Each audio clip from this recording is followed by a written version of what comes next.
Shalom, selamat pagi. Renungan pagi hari ini, 15 Oktober 2021. Dia mati untuk manusia berdosa. Juga kamu yang dahulu hidup jauh dari Allah dan yang memusuhinya dalam hati dan pikiran, seperti yang nyata dari perbuatanmu yang jahat. Kolose 1 ayat 21. Ayat di atas menggambarkan betapa yang jahat hidup jauh dari Allah dan memusuhinya dalam hati dan pikiran, seperti yang nyata dari perbuatan mereka yang jahat. Dengan kata lain, mereka dulunya musuh Allah dalam pikiran mereka karena perbuatan jahat mereka. Namun sesungguhnya bukan Allah yang menyatakan mereka sebagai musuh. Sebaliknya, Dialah yang memperdamaikan kembali mereka. Alkitab berkata, sebab Allah mendamaikan dunia dengan dirinya oleh Kristus dengan tidak memperhitungkan pelanggaran mereka. 2 Korintus 5 ayat 19. Ini sama halnya dengan apa yang dinyatakan terjadi antara Tuhan dan Adam di taman.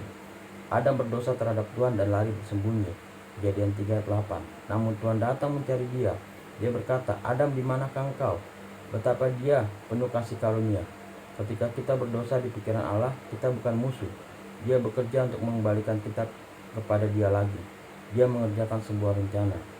Kolose 1 ayat 22 mengatakan kepada kita apa yang menjadi maksud dan penggenapan dari pekerjaan penebusan oleh Kristus sebenarnya untuk menempatkan kamu kudus dan tak bercelah dan tak bercacat di hadapannya. Dia tahu apa yang harus dia lakukan sebelum dia melakukannya. Roma 5 ayat 6 berkata, karena waktu kita masih lemah, Kristus telah mati untuk kita, orang-orang durhaka, pada waktu yang ditentukan oleh Allah. Ini begitu mengharukan.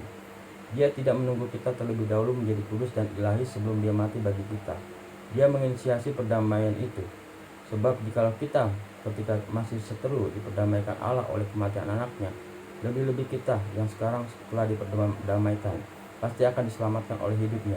Roma 5 ayat 10. Haleluya. Izinkan kasihnya diekspresikan melalui engkau kepada semua orang berdosa ini, dan jangkaulah mereka dengan Injil. Sampaikan kepada mereka bahwa Tuhan tidak marah kepada mereka, dan mereka dapat datang kepada Dia seperti mereka apa adanya dan diterima oleh Dia.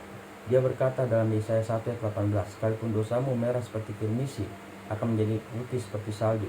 Sekalipun doramu merah seperti kain kesumba, akan menjadi putih seperti bulu domba. Dialah yang membasuh, menguduskan dan membenarkan kita yang berdosa ini dalam nama Tuhan Yesus dan oleh Roh Tuhan kita. Haleluya. Doa. Bapa yang kudus, terima kasih telah melakukan bagiku pelayanan pendamaian ini. Aku bersyukur atas hak istimewa untuk menjadi rekan sekerja dan mitra dalam melayani orang-orang berdosa dan membawa mereka kepada keselamatan dalam Kristus Yesus. Saat pemberitaan Injil dilakukan di seluruh dunia sekarang, aku berdoa agar iman dibangun dalam hati setiap orang yang menerima kabar baik dan menerima keselamatan Tuhan dalam nama Yesus. Amin. Ayat renungan Roma 5 ayat 6-8. Karena pada waktu kita masih lemah, Kristus telah mati untuk kita orang-orang durhaka pada waktu yang ditentukan oleh Allah. Sebab tidak mudah seorang mau mati untuk orang benar, tetapi mungkin untuk orang yang baik.